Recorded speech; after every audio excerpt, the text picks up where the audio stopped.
Paramashivoham. Om Nithyananda Paramashivoham. Om Nithyananda Paramashivoham. Om Nithyananda Paramashivoham. Om Nithyananda Paramashivoham. Om Nithyananda Paramashivoham. Om Nithyananda Paramashivoham. Om Nithyananda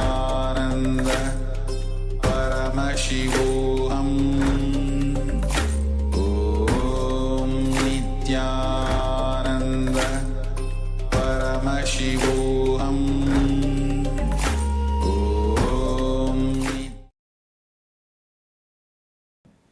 We welcome all the Paramashivoham Level 2 participants to the glimpses of Paramashivoham. Today, we're going to have the Dvitiya Vinyasa Krama. So let us all get ready for the yoga session. Settle down on our yoga mats and make sure you have your Panchapatram and Udani ready. 1 cup with a spoon and some water for the ritualistic cleansing. All the male bodies, please remove your upper cloth and apply the vibhuti on the 16 places over the body. All the female bodies, please apply the vibhuti on your forehead. Make sure all of you are wearing your Rudraksha mala and having the kumkum applied on your third eye, the Anya chakra in between the eyebrows. Settle down in a comfortable cross-legged position with your head, neck and spine in a straight line. Join your hands in Namaskara Mudra in front of your heart center. Close your eyes and take a deep breath. Visualize Swamiji internally as we open the session with the Sadguru Vandam.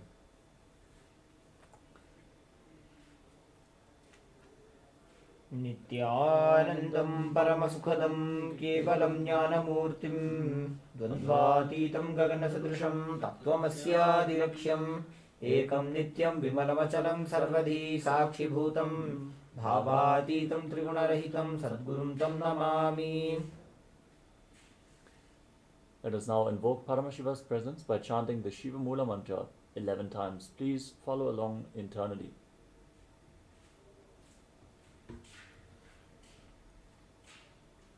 Om Ham Hom Shivaya Namaha. Om Ham Hom Shivaya Namaha. Om Ham Hom Shivaya Namaha. Om Ham Hom Shivaya Namaha. Om Ham Hom Shivaya Namaha. Om Ham Hom Shivaya Namaha. Om Ham Hom Shivaya Namaha. Om Ham Hom Shivaya Namaha. Om Ham Hom Shivaya Namaha. Om Ham Hom Shivaya Namaha. Om Ham Hom Shivaya Namaha. Next up is the Tattvachamanam, the ritualistic cleansing. Now, take your Panchapatram and Udani and keep your right hand in the Gokarna Mudra in the shape of a cow's ear. Take 1 Udani of water and pour it into your right palm. Each time the word Swadha is chanted, sip the water from the bottom of your palm and take another Udani of water for a total of 3 times. Om Atmatattvam Shodhayami Swadha. Om Vidyatattvam Shodhayami Swadha. Om Shivatattvam Shodhayami Swadha. Now wash your right hand with the water from the Panchapatram and wipe your lips twice with the bottom of your right thumb. Om Ham Hridayaya Namaha. Then wash your hand again. With your index, middle and ring finger joined together, touch above the upper lip and below the lower lip. Then wash your hand again. With your index finger and thumb joined together, touch your right nostril and your left nostril. With the ring finger and thumb, touch your right eye, your left eye, your right ear and your left ear. Then wash your hand again. With your little finger and thumb, touch your navel, your right chest and your left chest. And with the tips of all the fingers joined together, touch the crown of your head, the right shoulder, the left shoulder, and your heart center. Wash your hand again. And place the right hand over the left and place your hands on the right thigh. Close your eyes. Set a sankalpa. Make a conscious resolution to what you want to manifest in today's ritual of Nithyananda Yoga. Hold this visualization as we chant the sankalpa mantra.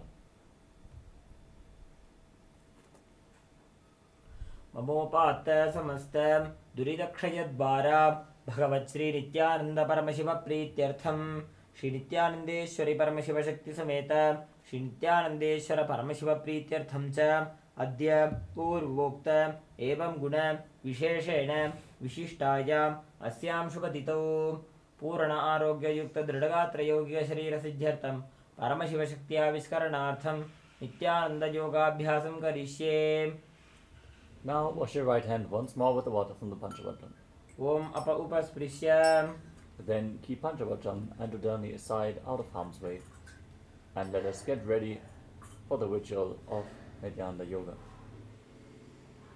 First, we are going to briefly cover all the components of KAILASA's Nithyananda Yoga, starting off with asana, the physical body postures. As you align your body to Paramashiva, you intensely build your body to hold the spiritual energy which is showered on you during the darshans in the night time.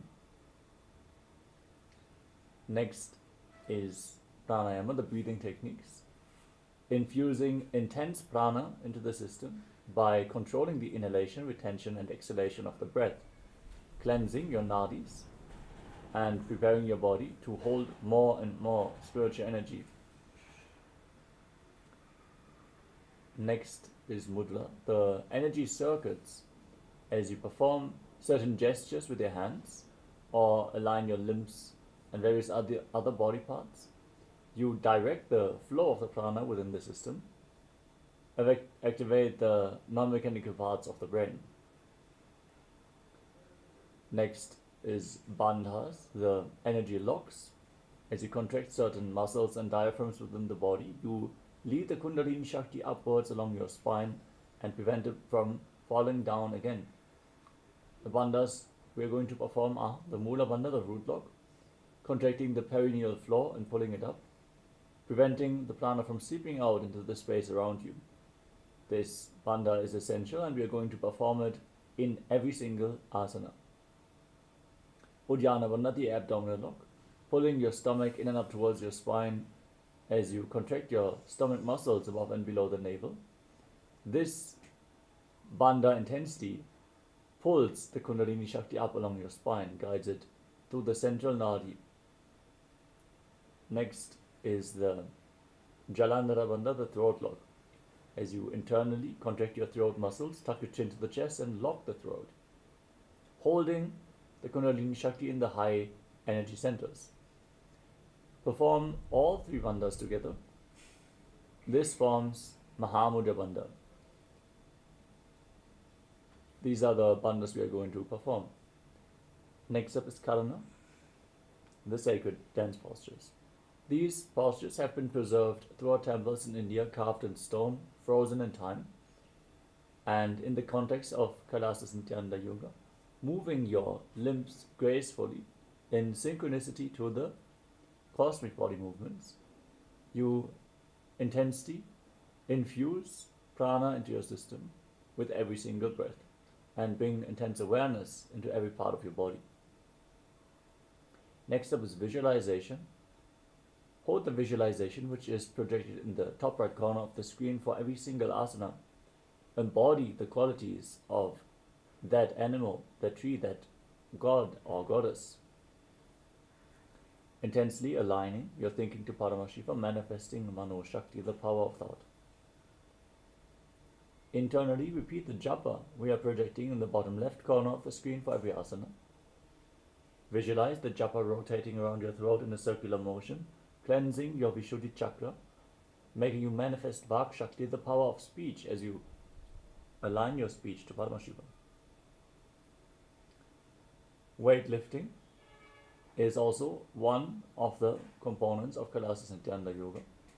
Building your body is a spiritual practice as per the supreme point of Hinduism, as you prepare your nervous system to hold on to the spiritual energy and you awaken the Kundalini Shakti. If you hold the weights in specific asanas, we're going to point out which asanas we recommend to hold weights. So just keep them at the side of your mat. They don't have to be heavy. Just keep some weights at the side of your mat. The next component is the external repetition of mantras. Our Acharya here is going to chant the scriptural references for all the asanas in Sanskrit language. These words are the words of Mahadeva himself and carry a high phonetic significance. So even if you don't understand the Sanskrit language, just listening to these sacred mantras will raise your energy levels. Next component is mandala, the two-dimensional reflection of certain gods and goddesses. As you can see in the background of our acharyas, we are projecting the Shri Yantra, which is the reflection of the entire cosmos, all the gods and goddesses. So gaze at the geometrical figures, the triangles, circles, and the flower petals intensely, but gently, like you would gaze at a rose, and mirror the macrocosmic energy into your microcosmos and manifest the awakening of your cosmic DNA. Next up is Avarana, the sacred Rudraksha jewelry. As you are wearing Rudraksha beads, they hold you in a high energy state, since they function like a spiritual battery, holding on to spiritual energy for a long time. So wear Rudraksha beads at any given time, especially the energized Kantamala from the Supreme Font of Hinduism. Finally, we come to Aushadha, the Siddha medicines, the herbal remedies, energized with spiritual energy. If you apply these Aushadhas on your skin or ingest them, you infuse intense prana into your system. These Aushadhas are capable of curing even chronic diseases. So apply the Vibhuti, apply the Kumkum. If you have them available, you can also apply any other Aushadha prepared by the Supreme Font of Hinduism. You can also mix some sandalwood powder and turmeric and some water and apply this on your temples. With all the components covered, let us now get ready to enter into the first asana of the sequence.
I bless you all. Let you all open all your three eyes and manifest the powers of Mahasadashiva. Om Nithyananda Paramashivoham. Om Nithyananda Paramashivoham. Om Nithyananda Paramashivoham. Om Nithyananda Paramashivoham. Om Nithyananda Paramashivoham. Om Nithyananda Paramashivoham. Yes, Nithyananda. Sorry for the technical glitch. Let us now enter into the first asana of the sequence, Sukhasana. Sit in a comfortable cross-legged position with your head, neck and spine in a straight line. Keep your hands on top of your knees in Bindu Mudra. Pull your perineal floor upwards, your stomach in and up, and lock your throat in Mahamudra Bandha. As you visualize Lord Shiva in your inner space, perform the Samana Kumbhaka. Inhale deeply into your stomach region and hold your breath. Then exhale deeply and hold your breath again. Visualize a flame being kindled in your navel, rising up your spine. Internally, chant the japa soham without making a sound. Visualize it rotating around your throat in Sukhasana, the first posture. तत्सुखासनमित्युक्तम् अशक्तस्तत्समाचरेत् आसनं विजितं येन जितं तेन जगत्त्रयम्. Next up is Parvatasana. Now place your feet into Padmasana. Bring your feet on top of opposite thighs. Join your hands in Anjali Mudra and raise your arms up straight above the head. Perform Mahamudra Bandha, all three bandhas engaged, as you visualize yourself as Mount Kailash. अथ पक्षे महादेव पर्वतासनमङ्गलं यत्कृत्वा स्थिररूपी स्यात् षट्चक्रादिविलोपनम्. Next up is Halipavasana. Now interlock your fingers behind your back in Padusha Mudra. As you bring the soles of the feet in front, bring them together and extend them away from the body as you lean forward and down and place your forehead on the ground behind your heels. Gaze to your nose, engage earthy bandhas and visualize Swamiji in your inner space. पूरवविधियाहु मे जानो उभयपगथली सम्पुटठानो. Now extend your arms out in front and cup your palms, placing them on the ground in front of the feet. Bring your forehead on the ground behind your heels as you gaze to your nose. Engage all three bandhas and visualize yourself as a snake in Nagipavasana. पूरवविधिपरि आगाने नीचौहौ वीकहूनि फणास्यौ लगायि. Next up is Kokilasana. Now keep your hands in Prana Mudra with index and middle fingers together. Hook them around the big toes as you extend your legs forward and up. Then cross them into Padmasana, lean forward and down and place your elbows on the ground.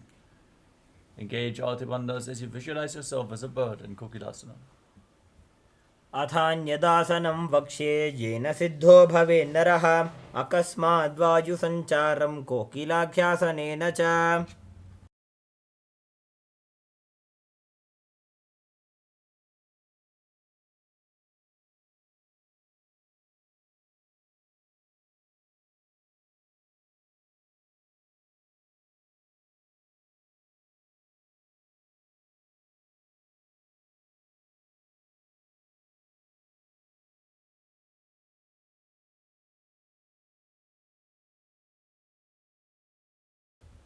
Now stack your knees and ankles and hold on to opposite elbows. Start rotating your arms in a circular motion as you engage all three bandhas. Gaze to your nose.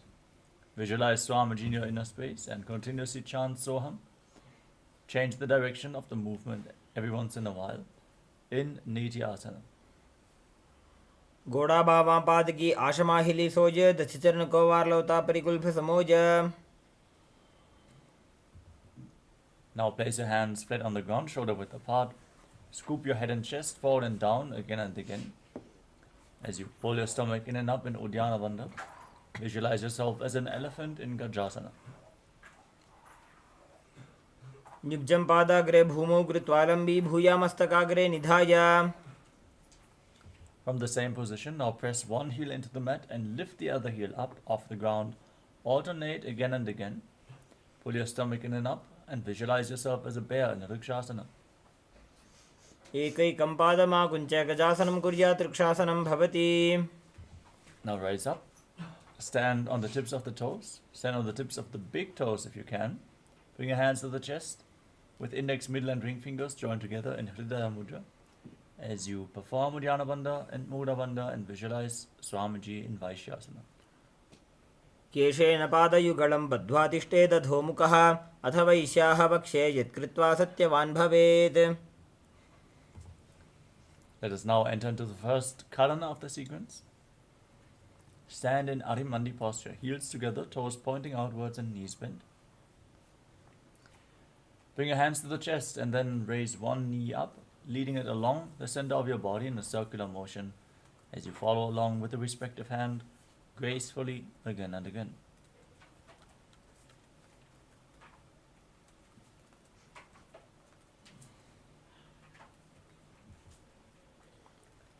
Next up is Bala Lingasana. Now interlock your fingers from the outside in and Sarva Shankari Mudra. Raise one knee up towards your chest. Pull it close with your hands as you engage all the bandhas. Visualize yourself holding a baby. एकं जानु उरसि आलिङ्ग्य स्थातव्यं बाललिङ्गनं भवति. Now hold the foot and pull it behind towards your buttocks with the fingers interlocked in Padasha Mudra. Engage all the bandhas, bring your knees together and visualize Swamiji in Parapitanasana. स्थित्वैकस्मिन् पादतले कराभ्यां वेष्टयेत् तनुम्. Next up is Natarajasana. Hold the sole of your foot and kick the leg back and up as you extend the opposite hand forward in Bindu Mudra. Visualize yourself as Lord Nataraja in Natarajasana. उत्तानपादं क्रौञ्चं च मरीचिं वीरभद्रकं नटराजं त्रिकोणं च सुप्ताङ्गुष्ठप्रसारणे. Next up is Bala Lingasana. On the other side, now interlock your fingers again from the outside in. Raise the other knee towards your chest and visualize yourself holding a baby as you engage all the bandhas. एकं जानुरसि आलिङ्ग्य स्थातव्यं बाललिङ्गनं भवति. Now pull the foot behind towards your buttocks with both hands interlocked in Padasha Mudra. Perform Mahamudra Bandha and visualize Swamiji in Parapitanasana. स्थित्वैकस्मिन् पादतले कराभ्यां वेष्टयेत् तनुम्. Next up is Natarajasana on the other side. Hold the sole of the foot, kick the leg back and up as you lean forward with a hand extended in Bindu Mudra, visualizing yourself as Lord Nataraja. उत्तानपादं क्रौञ्चं च मरीचिं वीरभद्रकं नटराजं त्रिकोणं च सुप्ताङ्गुष्ठप्रसारणे. Move on to Ardha Rechita Karana. Again, stand in Arimandi, heels together, toes pointing outwards and knees bent. With your hands at the chest, step the right foot behind the left and swing the right arm back and forth gracefully like a pendulum, moving the fingers one by one. Place the hand over your nose, uncross the ankle, step the left foot behind and repeat the movement on the other side. Next up is the skeleton dance. Now, visualize yourself as a skeleton as you shake your body intensely. Dance intensely as you visualize that you are only bones. There is no muscles, no blockages. Move every bone of your body.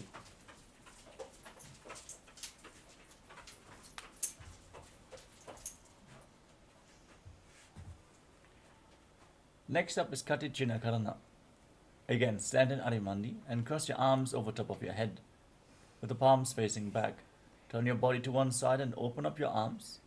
Return to the center, cross your arms again, and then open them to the other side, repeating this movement again and again.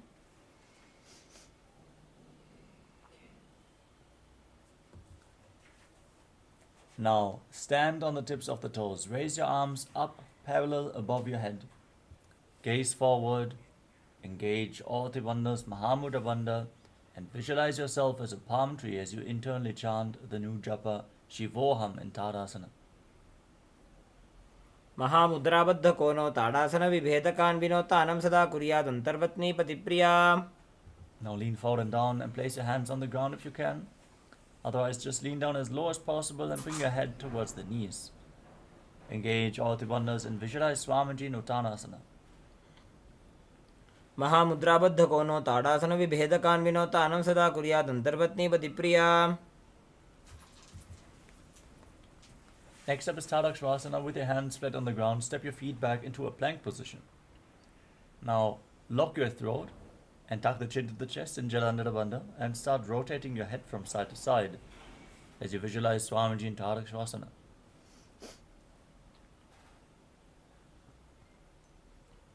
गजासनमस्थित्वा मस्तकं वारं वारं दक्षिणकुक्षिं सव्यकुक्षिं नयेत्.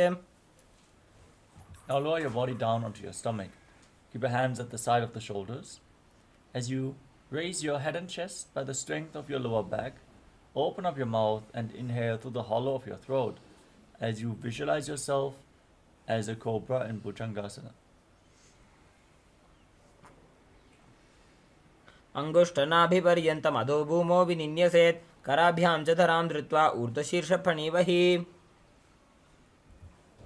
Now push your body back up into a plank position and alternate pulling one knee in towards your chest back and forth as you visualize Swamiji in Shashasana.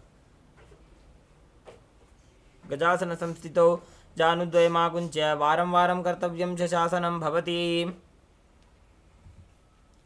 Now step one foot in between your hands. Jump the front foot back as you simultaneously bring the other foot in between the hands again and again. Visualize yourself as a chariot in Rathasana.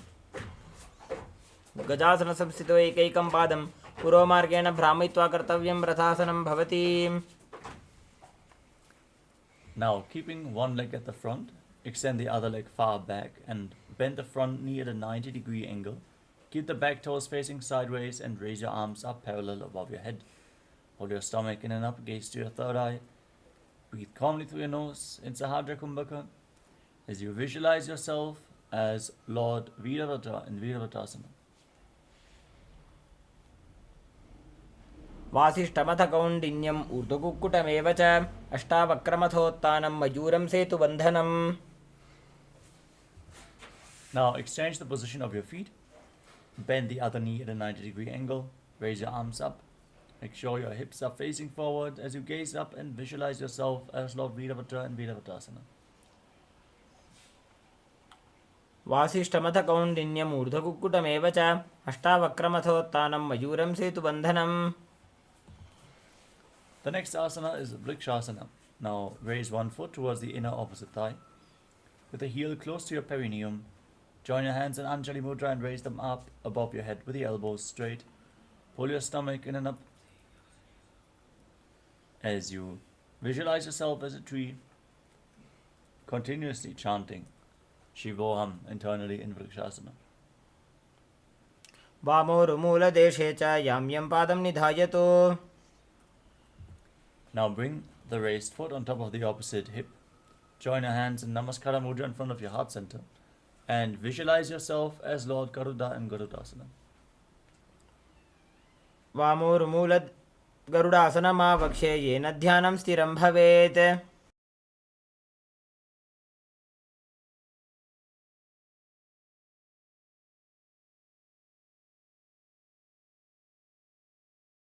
Next up is Vrikshasana on the other side. Now raise the other foot towards the inner opposite thigh and join your hands in Anjali Mudra as you raise them up above your head.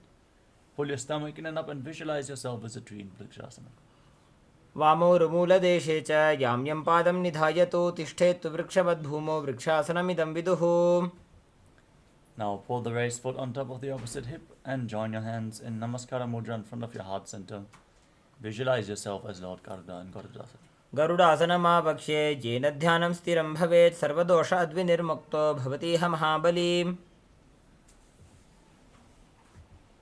Now step one foot forward and the other foot far back with the back toes facing sideways. Extend your arms out parallel towards the ground. Lean forward and down. Place one hand at the front foot and the other hand pointing up towards the sky. Form a straight line between your arms and your shoulders as you gaze up along the raised arm and visualize yourself as a triangle in Trikonasana.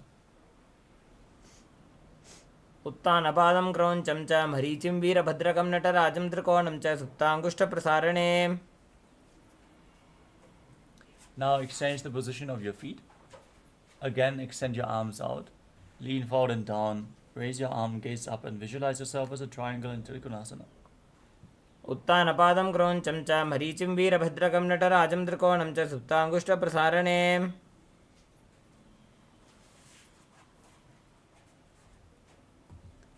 Next up is the Nikutta Kakarana. From Arimandi position. Heels together, toes pointing outwards and your knees bent. Raise one heel off the ground and bring your hands to the chest with the palms facing each other. Now stomp the raised heel down, lift the other heel up and exchange the position of your hands again and again.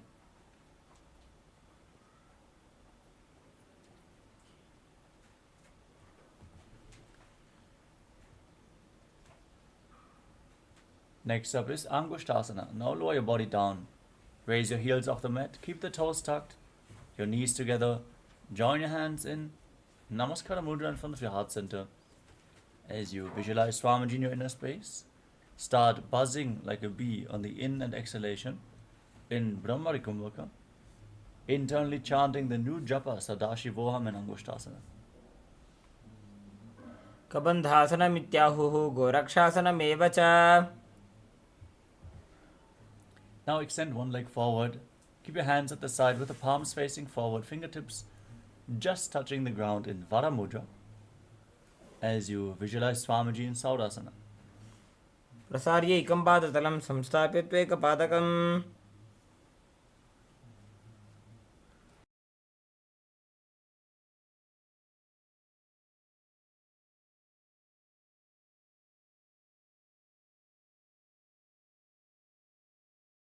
Next up is Vidunanasana. Now, hold on to the big toe of the front foot in Prana Mudra with your index and middle finger together, holding onto the little and ring finger with your thumb. As you lean forward and down, catch the back heel with your other hand, balance in this posture, and visualize Swamiji. Don't forget to buzz like a bee on the inner exhalation and Vidunanasana. गुल्फस्थितो पादमेकं प्रसार्य तत्पादाग्रं संस्पृशेत् तत्करेण. Now extend the other leg forward. Exchange the position of your feet. Keep the hands at the side, palms facing forward in Vara Mudra as you visualize Swamiji in Saurasana. प्रसार्य एकं पादतलं संस्थाप्य त्वेकपादकम्. Next up is Vidunanasana. Hold on to the big toe of the front foot in Prana Mudra and hold on to the back heel with the other hand as you visualize Swamiji in your inner space. गुल्फस्थितो पादमेकं प्रसार्य तत्पादाग्रं संस्पृशेत् तत्करेण. Next up is Brahmajalankushasana. As you step both feet and keep the toes tucked and sit on raised heels. Separate your knees as you place your hands on top with the palms facing up. Lock your chin to the chest in Jalandhara Bandha. Gaze through the gap between the palms in Shambhavi Mudra. Your eyes focus on the space in between the hands, but actually gazing into your inner space as you visualize Swamiji in Brahmajalankushasana. दो फणा पानी होए वैसे AD दो गुदानी वैसे. Now drop your knees down to the ground. Keep sitting on raised heels, keep the toes tucked and place your hands on your thighs. Pull your stomach in and up in Uddiyana Bandha. Gaze to the tip of the nose and visualize yourself as sage Kapila Muni in Kapilasana. उभय पगधली समटहरावे तिनको माहिली core मिलावे. Next up is Bajrakudakasana. As you maintain the same sitting posture, gaze up towards your third eye and visualize Swamiji in your inner space as you perform the Mula Bandha. दो पगधली संबुड़ करे कोरबारली भूपरि धरे. Next up is Suryasana. Now raise your knees off the ground. Keep the soles of the feet together, the knees open wide. Join your thumbs and little fingers. Open up your palms, resembling a lotus flower in Padma Mudra. Raise your arms up above your head and gaze through the gap between the palms. As you perform Uddiyana Bandha and Mula Bandha, visualize Lord Surya in your inner space in Suryasana. एडी दो गुदा तरियाणे फणा पानी बैठक पुनिठाने. Now drop your knees to the mat, place your feet flat and keep your hands on your knees. Gaze up towards your third eye. Breathe calmly through your nose in Sahadra Kumbhaka. As you visualize yourself as a frog, place your tongue flat against the palate of your mouth in Mandukya Mudra and Mandukasana. पादतलौ पृष्ठदेशे अङ्गुष्ठे द्वे च संस्पृशे जानुयुग्मं पुरस्कृत्य साधयेन्मण्डुकासनम्.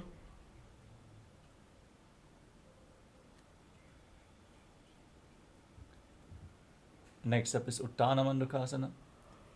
Now maintain the same sitting posture. Cross your hands behind your back, holding onto opposite shoulders with your elbows close to your head. Pull your stomach in and up in Uddiyana Bandha. Gaze to your third eye. Visualize yourself as a frog and perform Manduki Mudra in Uttana Mandukasana. मण्डूकासनमध्यस्थं कूर्पराभ्यां धृतं शिरः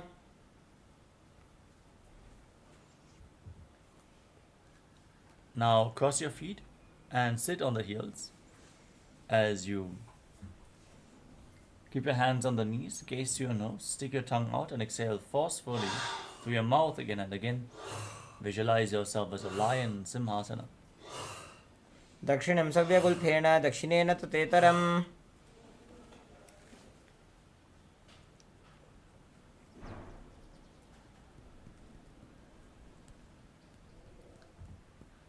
Next up is Padadasana. Now join the soles of your feet behind your back with the toes pointing back.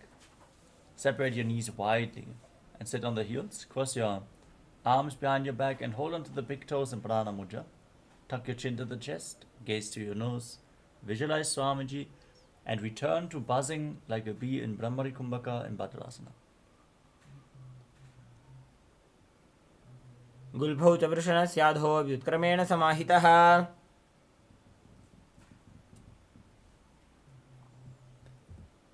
Next up is Kakabhushandi Asana. Now place your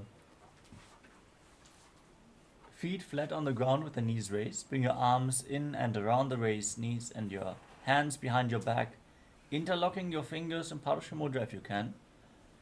Visualize yourself as a crow in Kakabhushandi Asana. प्रथमे वेसकौकटठानें द्वौ हाथपगमी च आनेम्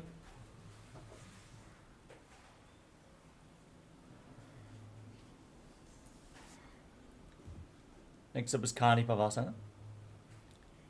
With your hands flat on the ground, shoulder width apart, bring your knees onto your arms towards your armpits. Raise your hips, straighten your legs and then lean forward, lifting your feet off the ground, balancing on your arms.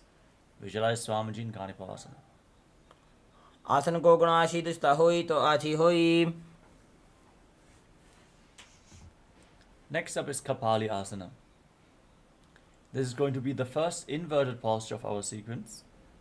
Please take precautions and consult your doctor if you suffer from any spine or neck related issues, or if you have high blood pressure, or if you are currently in pregnancy. Please take the necessary precautions. If you feel unstable in the inverted postures, you can lean against a wall for support or ask a partner to assist you. Now place your head on the ground, forming a triangle between your head and your hands. Bring your knees onto your arms, lift your feet off the ground and raise them up above your head into a headstand. Gaze to your nose and visualize Swamiji in Kapali Asana. शीश शीशा धरती टेकी पकदो वो मिलिबा ऊंचा गुकरे Next up is Parsvamayurasana. With your hands flat on the ground in a squatting position, turn your body to one side and line one knee and your respective hip with your elbows. Lean forward, lift your body off the ground as you extend your legs out to the side, balancing on your arms. Gaze up towards your third eye and visualize yourself as a peacock as you exhale fully and hold your breath again and again in Rechaka Kumbhaka in Parsvamayurasana. मयूरं दण्डवत् कुर्यान् मायूरं दण्डनामकम्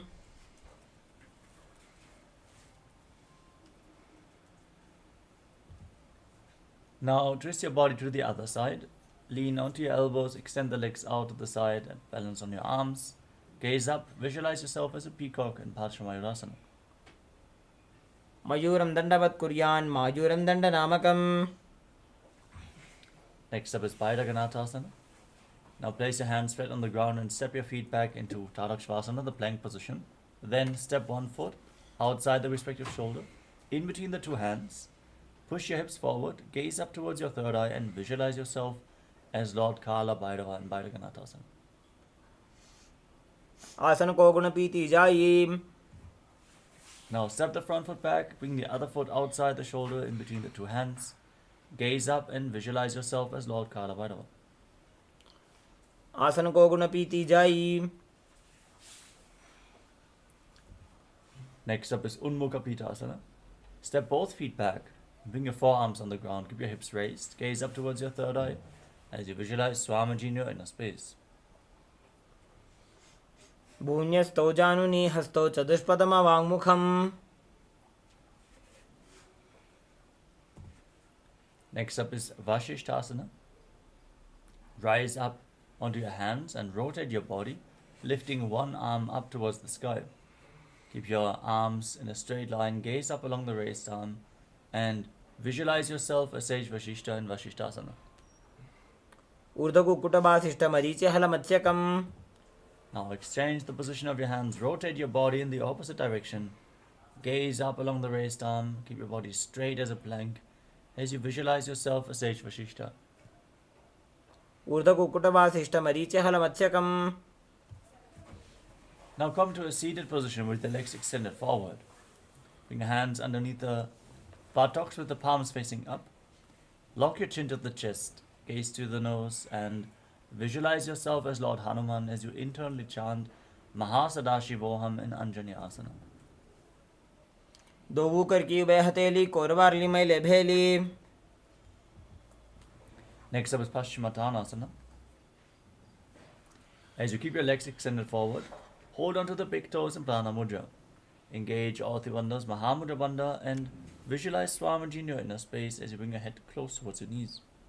जानु परिललाटन्तु पश्चिमं तानमुच्यते. Next up is Ugrasana. As you slightly separate your feet, interlock your fingers around your neck and lean forward and down, bring your head in between the knees and the elbows outside the legs. Squeeze your core as you engage Mahamudra Bandha and visualize Kali in your inner space. स्वपानिभ्यां दृढं धृत्वा जानुपरि शिरोन्यसेत्. Next up is Marichyasana. Now step one foot in towards your perineum with the knee raised.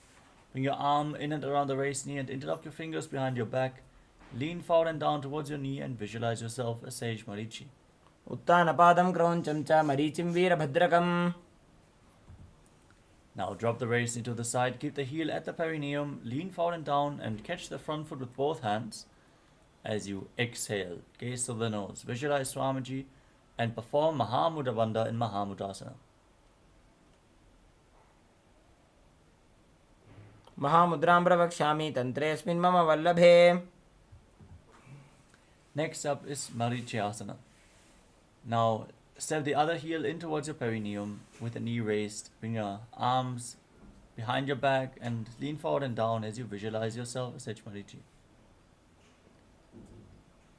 उत्तानपादं क्रौञ्चं च मरीचिं वीरभद्रकम्.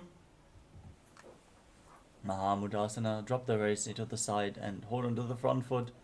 As you gaze to your nose, engage all three bandhas and visualize Swamiji in your inner space.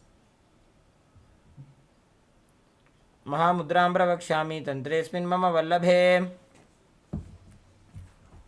The next asana is Bhadrasana 2. Now with the soles of your feet together, heels close towards your perineum, interlock your fingers around the toes and push the knees to the mat. Gaze up towards your third eye as you visualize Swamiji in your inner space.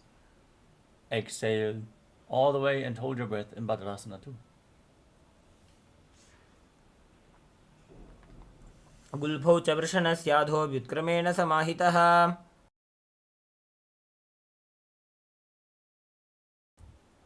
Next up is Kvalipavasana. Now place your hands on the respective knees and extend your feet away from the body. Keep your toes together, heels apart. Gaze to your nose as you lock your chin to the chest and visualize Swamiji in Kvalipavasana.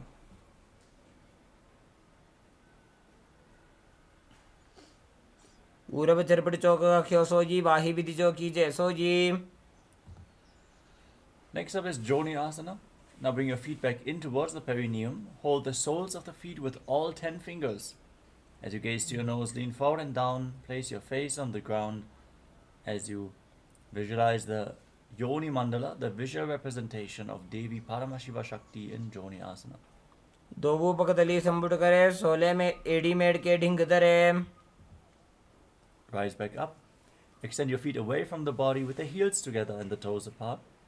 Extend your arms out to the side and lean forward and down. Bring your forehead on the ground behind your heels. Gaze to your nose and visualize Swamiji in Midaki Pavasana.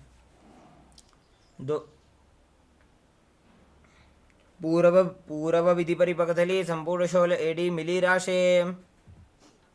Next up is Siddha Samadhi Asana. Bring your feet in towards the body with the toes together and the heels apart.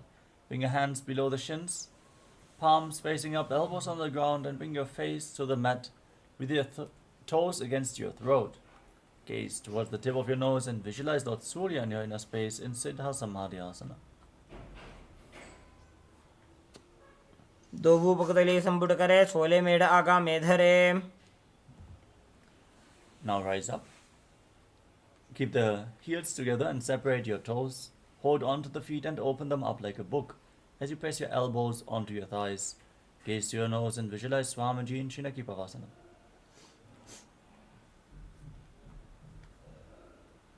दो पगा की AD धरती मगिवा मेढ़ लगावे.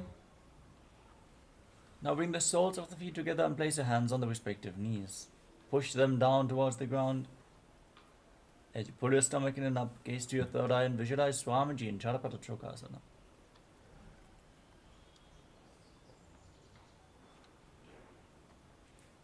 दोवु पकतली संपुट धारे आगा ने करे जा रे प्रसारे.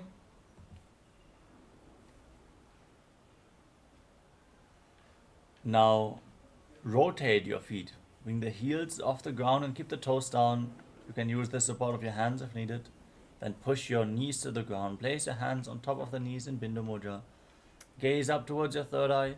As you pull your stomach in and up in Uddiyana Bandha, gaze to your third eye.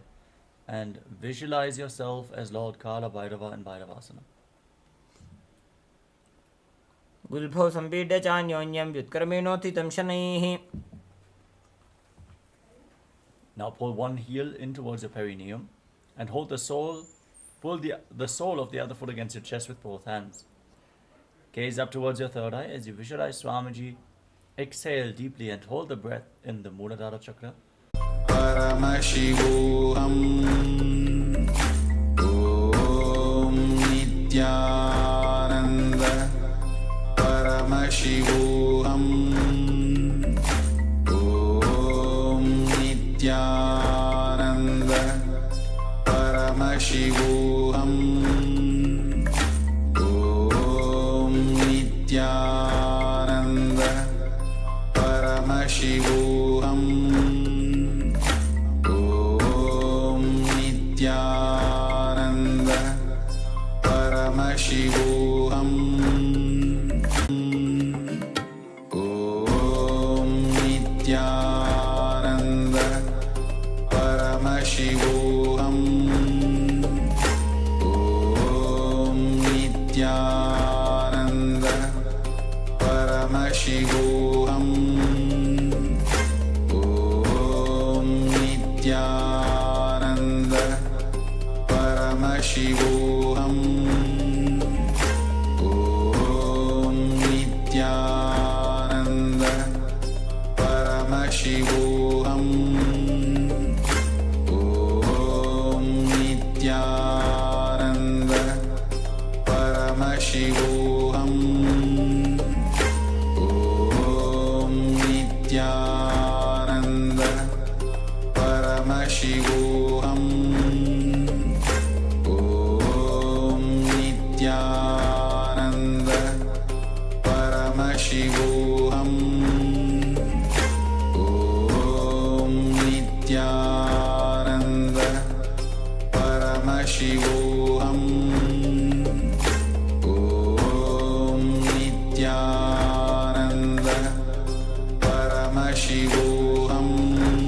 Paramashivoham Om Nithyananda Paramashivoham Om Nithyananda Paramashivoham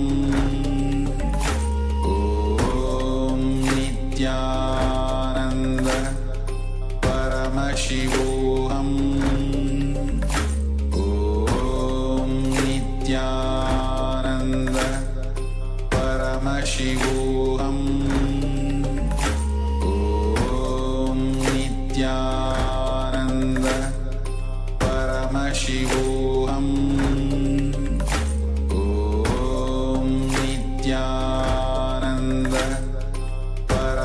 Paramashivoham. Om Nithyananda Paramashivoham. Yes, Nithyanandam. Sorry for the technical glitch. Let us now move on to the next asana of the sequence, Apanasana. Now, lift the leg over top of your shoulder and keep your hands at the side, extending the opposite leg forward and up. Gaze up towards your third eye as you visualize Swamiji. Feel the merging of the Apana Vayu in your prana. केवलं पादमेकञ्च स्कन्धे चारोपे यत्ततः.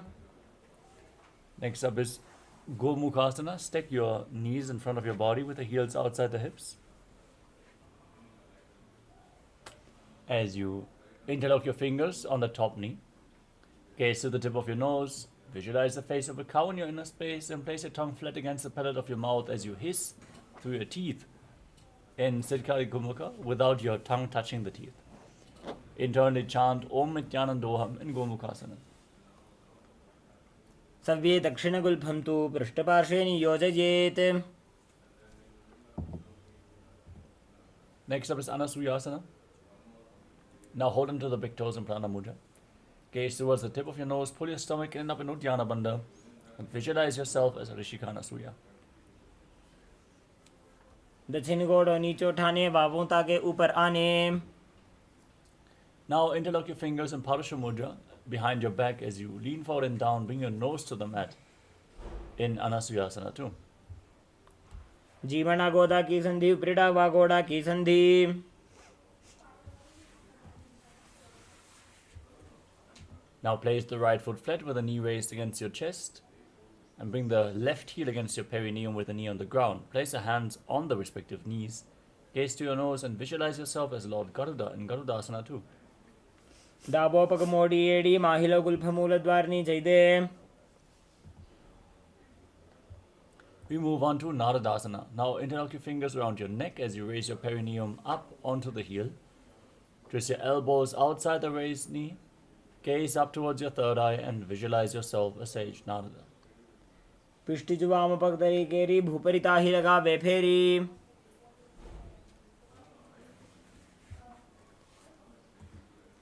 Next up is Matsya Pitakasana. Now bring the left foot onto the right thigh. Keep the right knee raised. And hold onto the shin and the big toe of the right leg as you gaze to your nose and visualize Matsya, the fish avatar of Lord Vishnu in Matsya Pitakasana.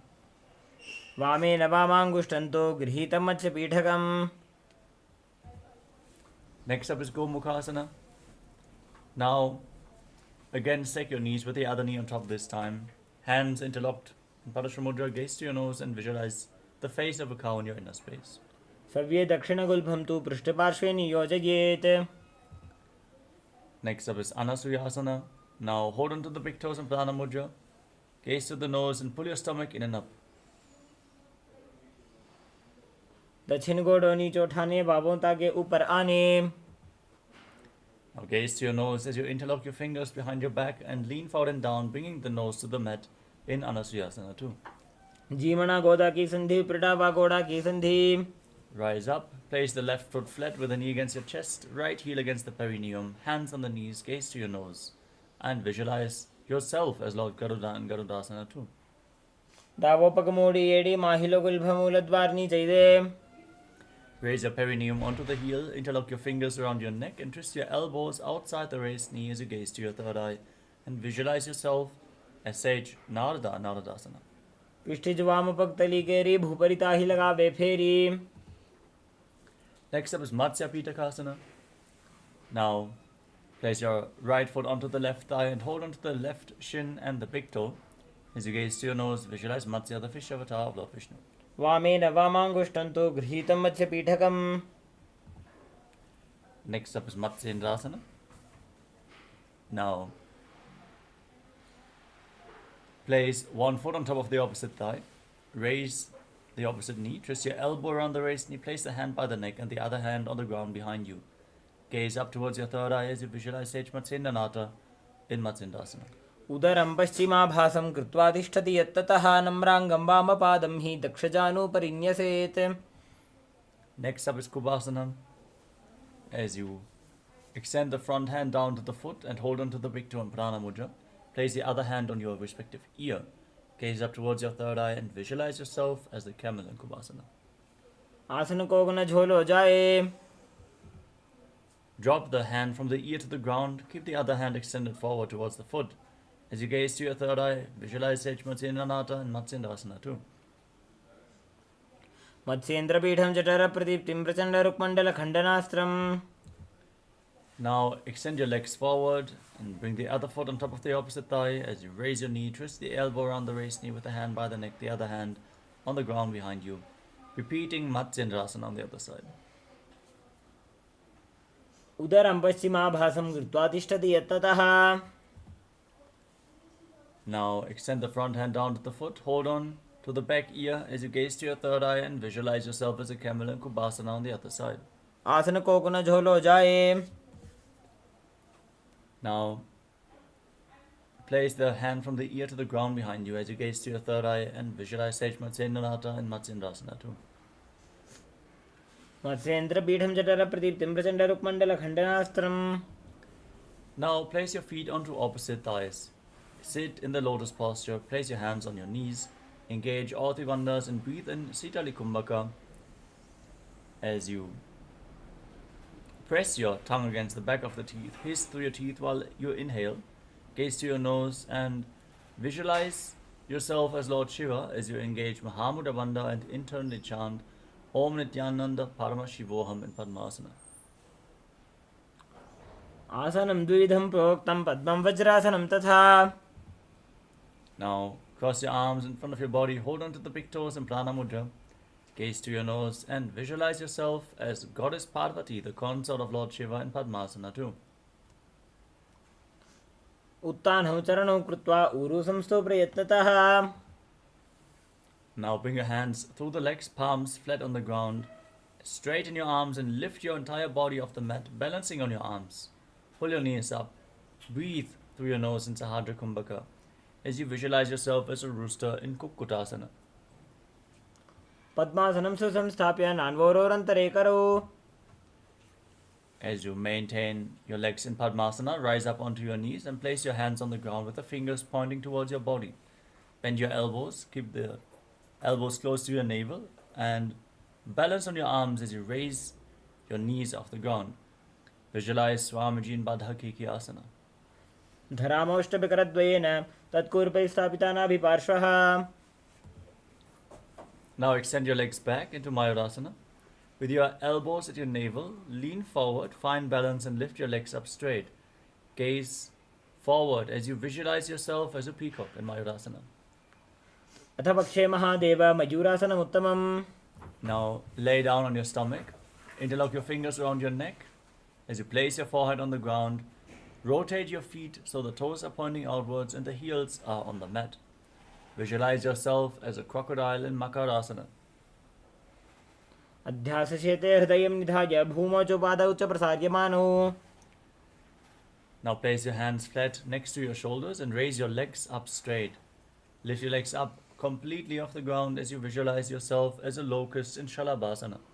अध्यासशेते करयुग्मवक्षो भूमिमवशभ्य करयो स्थलाभ्याम्.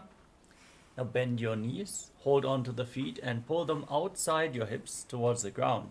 Try to touch the ground with your heels as you visualize yourself as a camel in Ushtrasana. अध्यासशेते पदयुग्मव्यस्तं पृष्ठे निधायापि धृतं कराभ्याम्. Hold on to the feet and kick your legs back and up as you raise your head and chest, gaze up towards your third eye and visualize yourself as Pinaka, Lord Shiva's bow in Dhanurasana. प्रसार्य पादौ भुजदण्डरूपौ करौ च पृष्ठे धृतपादयुग्मम्. Now come to a kneeling posture. Keep your heels outside the hips with the toes touching behind your back. Place your hands on the respective knees. Gaze up towards your third eye, visualize Swamiji and internally chant Om Nithyananda Paramashivoham in Bhagasana. उल्टा मोड़ी पादौ वैसे बहुरो जुगति करे एक ऐसे. Now from the kneeling posture, let us get ready for another inverted posture. Place your forearms on the ground, elbows shoulder width apart. Interlock your fingers and gaze towards your nose as you raise your hips, place your head on the mat, and straighten your legs. Bring the hips above the shoulders, lift your legs up, and pull your knees in towards your chest. Squeeze your body into a ball as you visualize Swamiji in Gohi Asana. दो हाथ की कोहनी जोगी पुनः कलाई जाने दोई. Now from Gohi Asana, extend your legs up straight into Shirshasana, the headstand. Gaze to the tip of the nose and visualize Swamiji in your inner space as you breathe calmly through your nose in Sahasrara Kumbhaka. विपरीतं मण्डलं च द्विधैव विदितं हिनः. Gently lower your legs down, come to a seated posture with the legs extended forward. We are now going to enter a sequence of rapid exhalations in Bhastika Kumbhaka. Throughout the next few asanas, exhale rapidly without inhaling. Let the air flow back into your lungs naturally as you contract your abdomen and push the air out again and again like the bellows of a blacksmith. Now hold on to your thighs and raise your legs up vertically as much as possible. Balance as you visualize Swamiji in Puri Asana. दो हाथ पग बाहर आने गोड़ा तरे का कसीठाने. Bring your hands behind your back, hold on to opposite shoulders as you gaze to your third eye and visualize yourself as a mace in Parigasana. उत्तानशयनं कृत्वा पादौ मिलित्वा प्रसाद्य. Extend your arms forward parallel to the ground. Keep rapidly exhaling as you gaze to your third eye and visualize yourself as a boat in Naukasana. उत्तानशयनं कुर्पराभ्यां भूमिम् अष्टभ्याम्. Scoop your hands below the feet as you keep the soles together and pull them in towards your chest. Gaze towards your nose as you visualize yourself as Lord Rudra in Rudrasana. पगतली संपुट करी हाथस्य पग ऊंचाई. Now, breathe calmly.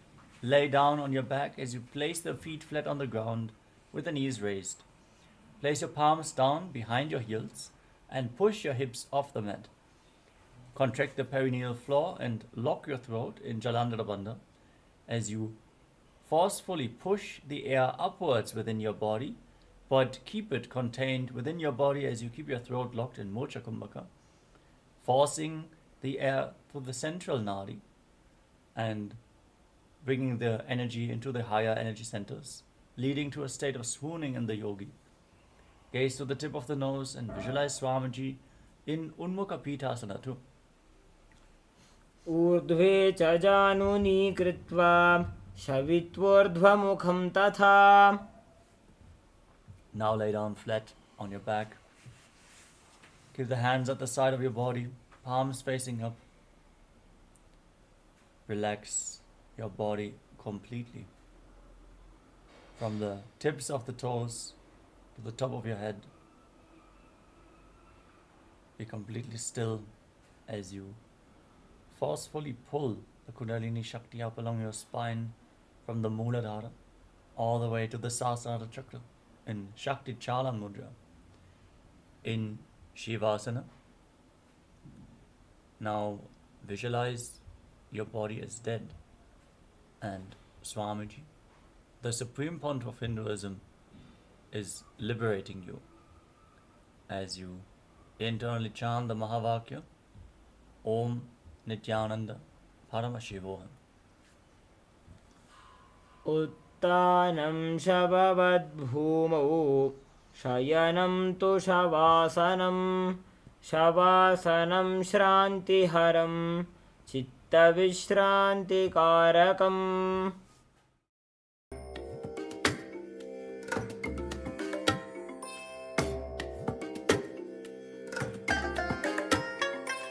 I bless you all.